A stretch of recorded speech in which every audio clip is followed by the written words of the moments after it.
De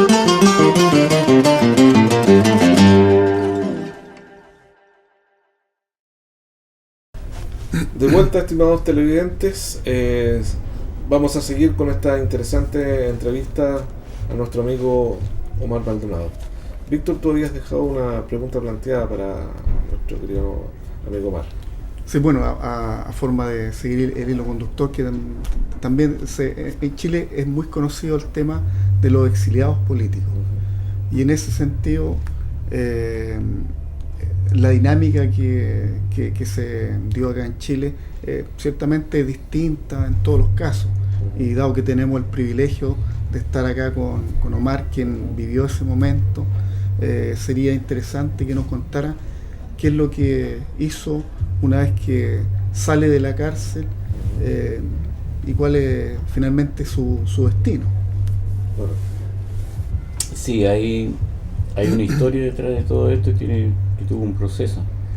Les contaba anteriormente que fui llevado a la Academia de Guerra Aérea, donde fuimos torturados, encapuchados y sin ninguna posibilidad de defensa, amarrados de una manera muy violenta con aplicación de electricidad y golpes en el estómago especialmente. La tercera vez que viví esto, yo prácticamente no soporté más y perdí el conocimiento. Y después desperté en un calabozo. Allí estuvimos como 3 semanas. Después fuimos trasladados a una academia que hay al lado en la munición aérea del bosque, que se llama Academia Politécnica Aeronáutica. Y en febrero del año 74 fui trasladado junto a los compañeros a la cárcel pública. Y fuimos situados en el centro de la cárcel, donde está la Galería 2, cárcel que ya no existe, porque fuimos catalogados como elemento muy peligroso. De la Galería 2 era imposible salir porque los muros eran de hace unos 18 o 20 metros de altura. Y lo otro positivo para nosotros fue que siempre estuvimos puros miembros de las Fuerzas Armadas. Éramos mayoritariamente de la Fuerza Aérea, pero desalojaron la Galería 2 donde estaban los presos civiles y nos dejaron a nosotros los ex Fuerzas Armadas. Ahí fuimos mayoritariamente Fuerza Aérea, después del Ejército, Carabineros y algunos conscriptos y 2 o 3 funcionarios de investigaciones. Allí estuvimos como presos comunes, sin posibilidad de mantener una comunicación con los familiares. No recuerdo exactamente después de cuánto tiempo lo tuvimos, pero al principio no podíamos tener comunicación ni escrita ni verbal con los familiares. Me tocó permanecer en la Galería 12, en la Galería 2, en la celda número 12 con Alberto Bachelet, Capitán Vergara, Ernesto Galaz, Jorge Silva, Dixon, oficiales de la Fuerza Aérea, que fuimos tratados todos de una forma muy inhumana casi, en una celda que no alcanzaba a tener un metro por 2 metros, y vivíamos 8 personas. Entonces hacíamos turno para que unos pudieran descansar, dormir en unas literas que no tenían colchón, no tenían nada, era pura wincha. Y nos encerraban a eso de las 5 de la tarde, y a eso de las 8 de la mañana lo abrían para salir a lavarnos. Había una llave donde nos proporcionaba agua, y después a las 12 del día nos daban un almuerzo que era un caldo de vacuno, que no tenía nada más, no tenía ni siquiera algún otro ingrediente, y que no se podía comer porque era pura grasa. Así estuvimos hasta que después a mediados del año 74 empezaron a autorizar a que los familiares llevaran alimentos, y en eso los que pudieron lo hicieron pasar previa revisión, y el año 75 nos fuimos trasladados al anexo Capuchino. Allí ya fue mucho más llevadero el encierro, porque incluso teníamos una cancha donde podíamos hacer deporte. Y al mismo tiempo los familiares y amigos empezaron a hacer denuncias desde que pasamos a la cárcel en las embajadas y en los diferentes países para que se hiciera algo por nosotros. Entonces empezó a aparecer una presión contra el gobierno de la dictadura para que nos dejaran libres, especialmente porque el año 73, 74 la salud de Alberto Bachelet empeoró y este año falleció el 12 de marzo, falleció ahí en la misma galería 2, celda 12, producto de que le negaron la atención médica que le correspondía. Entonces fue una mañana. Alberto Bachelet fue un general que fue muy positivo para nosotros porque siempre mantuvo un espíritu muy alto. Nos organizó haciendo deportes, juntaba con chapitas de botellas o pedacitos de madera, hacía ajedrez y nos enseñaba a jugar. Hacíamos unas pelotas, igual que en el colegio jugábamos baby fútbol. Él era un gran deportista, él formó el Club Deportivo de Aviación, así que fue para nosotros positivo su apoyo porque nos mantuvo el estado de ánimo muy alto. Y lo hacía trabajar la mente con el ajedrez, claro. También, súper importante. Y producto de la presión exterior se creó un decreto que nos cambió la cárcel por exilio, el decreto 504, y de ahí, así al azar, los primeros países que respondieron partíamos, así que a mí me tocó partir a Inglaterra, producto de que el año 75 sí, habían ganado los laboristas, que es como un partido radical, digamos, y ellos simpatizaron con nosotros y ofrecieron visas para que pudiéramos ingresar a Inglaterra. Producto de eso nosotros pudimos dejar la cárcel, pero no por otro mérito. Entonces un poco de presión extranjera nos cambiaron la cárcel por exilio. Pero antes de eso hubo un juicio donde hubo 8 personas sentenciadas a muerte, cosa que no se llevó a cabo. Después hubo 30 años de cárcel, 25, 20, 15 y así. Yo estaba sentenciado a 5 años de cárcel y todo lo que estaban sentenciados a muerte le bajaron, cambiaron su sentencia a prisión perpetua y el resto fuimos saliendo.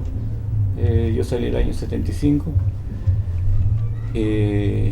con un destino que no pedí yo, sino que lo ofrecieron el gobierno inglés. Así hubo gente que partió a Venezuela, a México, a Estados Unidos también, a Francia, a España, pero no por solicitud, sino porque se ofreció la posibilidad de cambiar a la cárcel por el exilio. Y ante esa posibilidad no había por dónde perderse. Claro. La cosa era salir de la cárcel. ¿A ti te designaron partir a Inglaterra? ¿O tú decidiste partir? No, yo no decidí. Yeah. Así que llegué a Inglaterra y estuve viviendo 12 años y una semana. Contábamos los días. El personaje más importante en el exilio es el cartero. Claro, en ese tiempo la carta era fundamental. Claro, era carta. Claro. Omar, yo tenía deseo de hacerte la siguiente pregunta, que tiene que ver, porque la ciudad de Ancuti conoce a ti como un guitarrista, un folclorista, y tuviste posibilidad de participar en Inglaterra con el folclore. Efectivamente, la música, el folclore ha sido mi apoyo terapéutico. Bien. Principal, porque yo cuando llegué, cuando estaba hasta el año 73 estaba estudiando en la Universidad Técnica de Ingeniería Eléctrica, y cuando llegué a Inglaterra me ofrecieron continuar los estudios, pero cuando uno sale de la cárcel sale muy mal. Entonces me ofrecieron continuar los estudios, entonces yo le dije que no podía hacerlo porque no estaba en condiciones, y lo que hice fue dedicarme a la música, y la música fue mi terapia para poder reponer, porque vivir la tortura, la cárcel, la privación de libertad es muy fuerte. Se necesita un proceso largo para poder recuperarse de eso. tiene que ir acompañado de otras instancias. Sí, de otras instancias. De especialistas, entiendo también, psiquiatras, psicólogos, y la familia también juega un rol fundamental en este tema. Muy importante. Así que la música para mí fue un pilar fundamental. ¿Se pudieron armar peñas en el exilio? Se hacían muchas peñas, se armaron muchas peñas. Yo formé 2 grupos, uno que se llamaba Meliantú, con otros 4 compañeros de la Fuerza Aérea. Meliantú, que en mapuche significa 4 soles. Y armamos un grupo de música andina, un grupo de música de danza que se llamaba Tehuelche, y hice formé grupos de niños, enseñé a tocar instrumentos andinos con los chicos de los compañeros que habían nacido o que se fueron de niño al exilio. Así que eso fue positivo para todos. Y mantuvimos una comunicación permanente con estudiantes, especialmente de otros países latinoamericanos, mexicanos, argentinos, venezolanos, uruguayos, peruanos. Entonces, en ese sentido nos retroalimentábamos con ellos. ¿Tuviste posibilidades de recorrer Europa, dando a conocer tu experiencia? El grupo que formamos, llamado Meliantú, nos permitió, a través de la música, conocer toda Inglaterra, Escocia, Gales. A Irlanda no fuimos, pero conocimos Escocia y Gales, y me tocó participar en París, en una peña, donde me invitaron. Habían, así como los ingleses, gente muy solidaria. Los franceses también formaban comités de solidaridad con Chile y apadrinaban proyectos que se hacían acá en Chile. Entonces me invitaron una vez a mostrar el folclore de Chiloé en París, y también lo hice otra vez en Barcelona, en España. Y me tocó participar en la BBC de Londres, en una peña que había, que lo conducía un chico que era de Chillán. Bueno, no me acuerdo el nombre, pero me invitaron y allí pude hacer una muestra, cantar y conversar sobre el folclore chileno. Así que fue un honor. Bien. Mientras tanto, transcurría tu tiempo allá en Europa, fundamentalmente en Inglaterra, siempre estuvo el deseo de volver a Chile, porque hay muchos que se quedaron finalmente en el exilio. Sí, en el caso mío el deseo fue permanente, como el de la mayoría. Cuando volví, hubo mucha gente que me preguntaba: ¿y por qué te volviste cuando las cosas no están bien acá? Entonces yo le decía: mira, para entender las ganas de volver hay que vivir el exilio. Es difícil explicarlo, pero cuando uno lo sacan de su raíz, es como vivir, no sé, en el aire o en una parte donde uno no tiene puntos de referencia. Hay que vivirlo. Entonces, el exilio es una situación muy complicada, porque hubo muchas familias que se disgregaron, papás que querían volver a Chile, unos que volvieron, y los hijos decían: yo, papá, ¿qué voy a hacer en Chile si mi país es Inglaterra? Yo me quedo, ustedes pueden ir, yo los iré a visitar. Otros papás que por estar con los hijos se quedaron. Es una situación muy, muy compleja, difícil de dimensionar. ¿Tu retorno en qué año fue a Chile? El año Omar? 87. ¿Directo a Ancú? Sí, cuando vino el Papa el año 87, en marzo, se levantó la prohibición, porque todos los que éramos, especialmente de la Fuerza Aérea o Fuerzas Armadas, estábamos con prohibición de retorno, y nuestro pasaporte tenía una L, donde estábamos marcados como elementos muy peligrosos y a los cuales se nos prohibía volver al país. Entonces nos llegó la noticia de Chile de que se había levantado la prohibición y podíamos volver. Entonces nosotros llamamos de inmediato a Ginebra, donde están las Naciones Unidas, con su sede de Amnistía Internacional, que era la que nos protegía mientras estábamos afuera, para consultarles si era verdad o no.